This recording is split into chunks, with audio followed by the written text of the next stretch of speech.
ونصلي ونسلم على رسوله الكريم أما بعد فأعوذ بالله من الشيطان الرجيم بسم الله الرحمن الرحيم إن الله لا يستحي أن يضرب مثلا ما بعوضة فما فوقها فأما الذين آمنوا فيعلمون أنه الحق من ربهم وأما الذين كفروا فيقولون ماذا أراد الله بهذا مثلا يضل به كثيرا ويهدي به كثيرا وما يضل به إلا الفاسقين الذين ينقضون عهد الله من بعد ميثاقه ويقطعون ما أمر الله به أن يوصل ويفسدون في الأرض اولئک هم الخاسرون صدق اللہ العظیم۔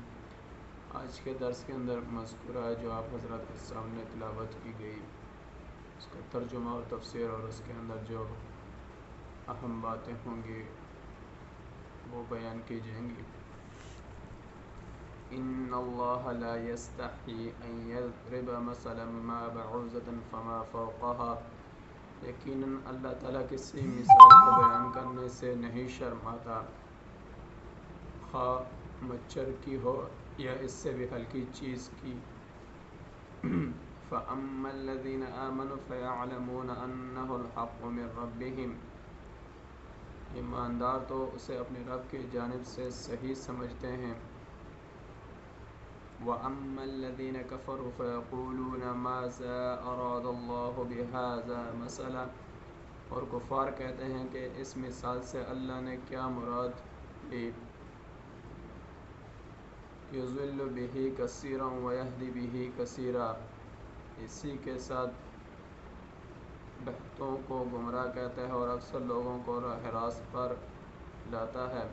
وَمَا يُضِلُّ بِهِ إِلَّا الْفَاسِقِينَ، اور گمراہ تو صرف فاسقوں کو ہی کرتا ہے۔ الَّذِينَ يَنقُضُونَ عَهْدَ اللَّهِ مِن بَعْدِ مِيثَاقِهِ، جو لوگ اللہ تعالیٰ کے مضبوط عہد کو توڑتے ہیں۔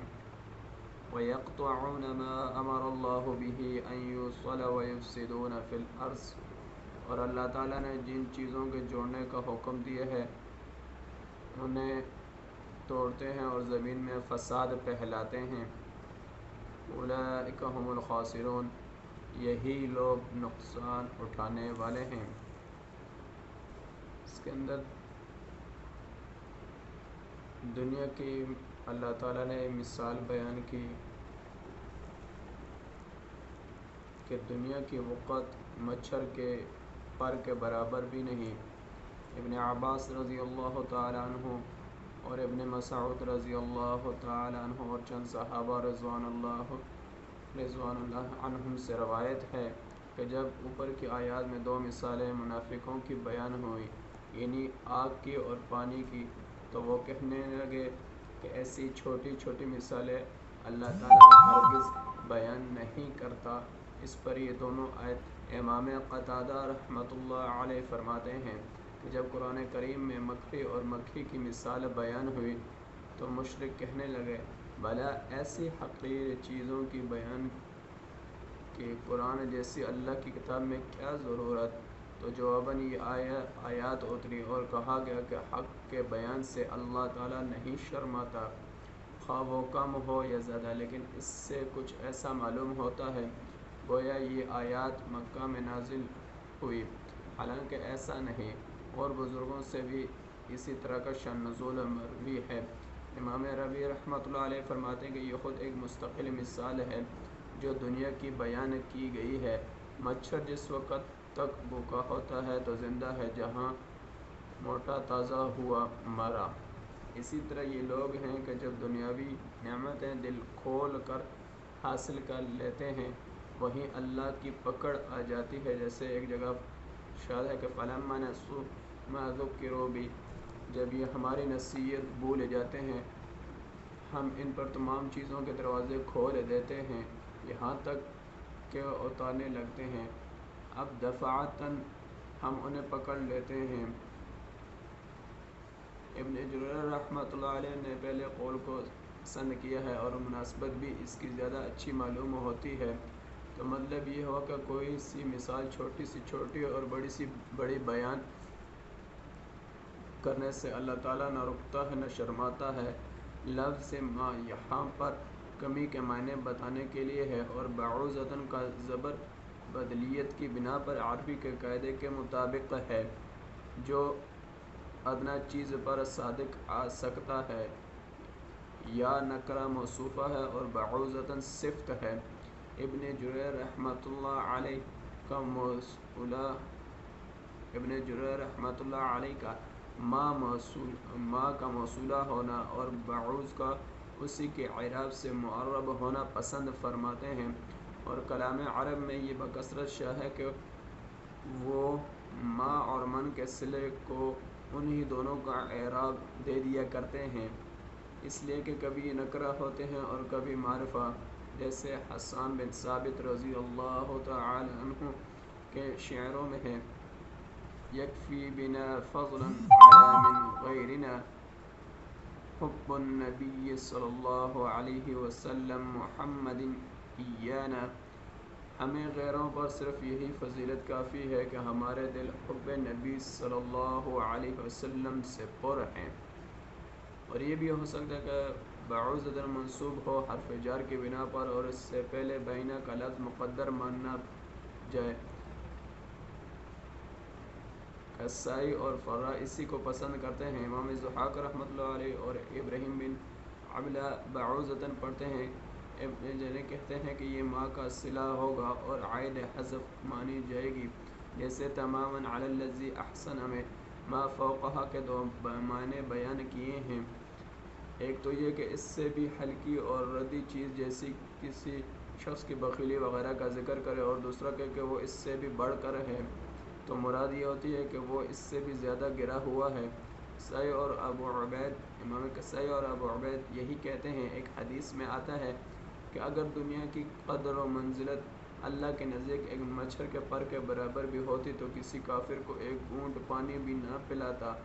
دوسرے معنی یہ ہے کہ اس سے زیادہ بڑی اس لیے کہ بھلا مچھر سے ہلکی اور چھوٹی چیز کیا ہوگی۔ امام قتادہ رحمۃ اللہ کا یہی قول ہے۔ ابن جریر رحمۃ اللہ علیہ بھی اسی کو پسند فرماتے ہیں۔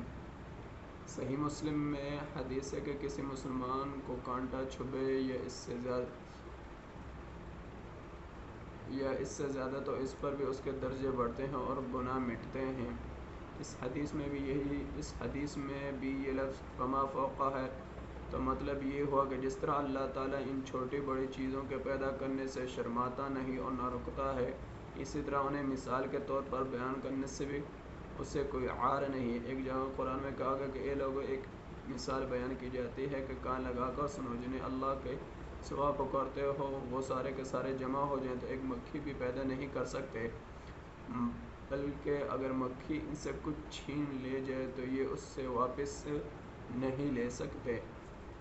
عابد اور معبود دونوں ہی بے حد کمزور ہیں۔ دوسری جگہ فرمایا ان لوگوں کی مثال جو اللہ تعالیٰ کے سوا دوسروں کو مددگار بناتے ہیں مکڑی کے جالے جیسی ہے، جس کا گھر تمام گھروں سے زیادہ خود اور کمزور ہے۔ اور جگہ فرمایا اللہ تعالیٰ نے کلمہ طیبہ کی مثال دی پاک درخت سے جس کی جڑ مضبوط ہو اور جس کی شاخیں آسمان میں ہوں، جو حکم اللہ تعالیٰ ہر وقت پھل دیتا ہو۔ ان مثالوں کو اللہ تعالیٰ لوگوں کے غور و تدبر کے لیے بیان فرماتا ہے۔ اور ناپاک کلام کی مثال ناپاک درخت جیسی ہے جو زمین کے اوپر ہی ہو اور جڑیں مضبوط نہ ہوں۔ اللہ تعالیٰ ایمان والوں کو مضبوط بات کے ساتھ دنیا اور آخرت میں برقرار رکھتا ہے اور ظالموں کو گمراہ کرتا ہے۔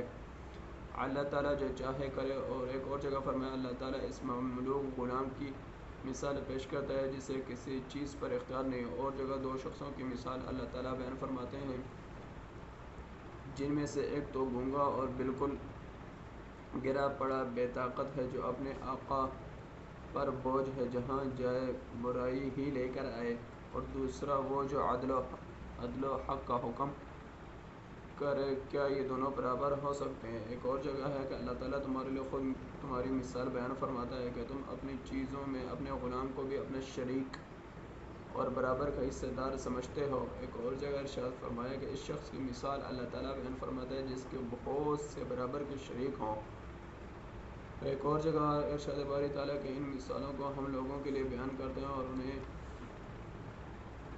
صرف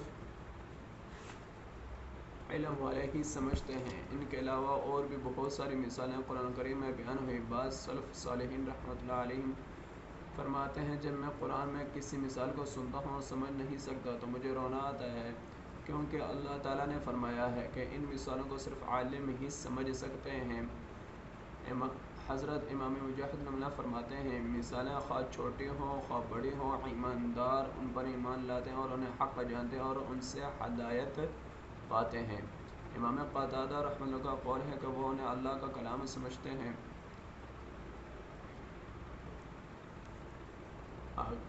ایک اور مضمون جو اس کے اندر ہے اس آیت کے اندر کہ اللہ تعالیٰ کے وعدوں کو توڑنے والے کون ہیں، تو صحابہ کرام رضی اللہ تعالیٰ علیہم اجمعین سے مروی کہ اس سے گمراہ منافق ہوتے ہیں اور راہ مومن پاتے ہیں اور اپنی گمراہی میں بڑھ جاتے ہیں، کیونکہ باوجود اس علم کے مثال حق ہے، درست اور صحیح ہے، پھر بھی اس سے جھٹلاتے ہیں اور یہ اقرار کر کے ہدایت و ایمان کو بڑھا لیتے ہیں۔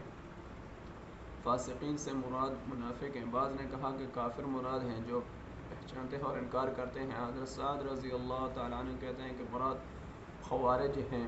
اگر اس قول کی سند حضرت سعد بن ابی وقاص رضی اللہ تعالیٰ عنہ تک صحیح ہو تو مطلب یہ ہوگا کہ یہ تفسیر معنوی ہے، یہ نہیں کہ اس سے مراد خوارج ہیں، بلکہ یہ کہ یہ فرقہ بھی فاسقوں میں داخل ہے جنہوں نے نہروان میں حضرت علی رضی اللہ تعالیٰ عنہ پر چڑھائی کی تھی۔ یہ لوگ وہ نزول آیت کے وقت موجود نہ تھے، لیکن اپنے بدترین وصف کی وجہ سے معنوی طور پر یہ بھی فاسقوں میں داخل ہے۔ انہیں خارجی اس لیے کیا گیا کہ امام برحق کے اطاعت سے نکل گئے تھے اور شریعت اسلام کی پابندی سے آزاد ہو گئے تھے۔ لغت میں فسق کہتے ہیں اطاعت اور فرمانبرداری سے نکل جانے کو۔ جب چھلکا ہٹا کر خوشہ نکلتا ہے تو عرب کہتے ہیں فسقت۔ چوہے کو بھی فویسقہ کہتے ہیں کیونکہ وہ اپنے بل سے نکل کر فساد کرتا ہے۔ بخاری و مسلم کی حدیث میں ہے کہ رسول اللہ صلی اللہ علیہ وسلم نے فرمایا 5 جانور فاسق ہیں، حرم میں اور باہر قتل کر دیے جائیں: کوا، چیل، بچھو، چوہا اور کالا کتا۔ پس لفظ فسق کافر کو اور ہر نافرمان کو شامل ہے، لیکن کافر کا فسق زیادہ سخت اور زیادہ برا ہے۔ ایک آیت میں فاسق سے مراد کافر ہے۔ اس کی بڑی دلیل یہ ہے کہ بعد میں ان کا وصف یہ بیان فرمایا کہ وہ اللہ تعالیٰ کا عہد توڑتے ہیں، اس کے فرمان کاٹتے ہیں اور زمین میں فساد پھیلاتے ہیں، اور یہ سب اوصاف کفار کے ہیں۔ مومنوں کے اوصاف تو اس کے برخلاف ہوتے ہیں، جیسے سورۃ الرعد میں بیان کیا کہ افمن یعلم، کیا پس وہ شخص جو جانتا ہے کہ جو کچھ تیرے رب کی طرف سے تجھ پر اترا وہ حق ہے، کیا اس شخص جیسا ہو سکتا ہے جو اندھا ہو؟ نصیحت تو صرف عقل مند حاصل کرتے ہیں اور جو اللہ کے وعدوں کو پورا کرتے ہیں اور میثاق توڑتے نہیں، اور اللہ تعالیٰ سے جن کاموں کے جوڑنے کا حکم دیا انہیں جوڑتے ہیں، اپنے رب سے ڈرتے رہتے ہیں اور حساب کی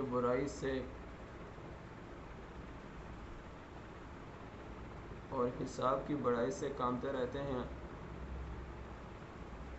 اور آگے چل کے فرمایا کہ جو لوگ اللہ کے عہد کو اس کی مضبوطی کے بعد توڑ دیں، جس چیز کے ملانے کا اللہ کا حکم ہے وہ اسے نہ ملائیں اور زمین میں فساد پھیلائیں، تو ان کے لیے لعنتیں ہیں اور ان کے لیے برا گھر ہے۔ یہاں عہد سے مراد وہ وصیت ہے جو اللہ نے بندوں کو کی تھی، جو اس کے تمام احکام بجا لائے اور تمام نافرمانیوں سے بچنے کو شامل ہے۔ اس کا توڑ دینا اس پر عمل نہ کرنا ہے۔ جو کچھ کہا سنا سب سے پہلے مجھے، بعد میں آپ حضرات کو عمل کرنے کی توفیق عطا فرمائے۔ وما علینا الا البلاغ المبین۔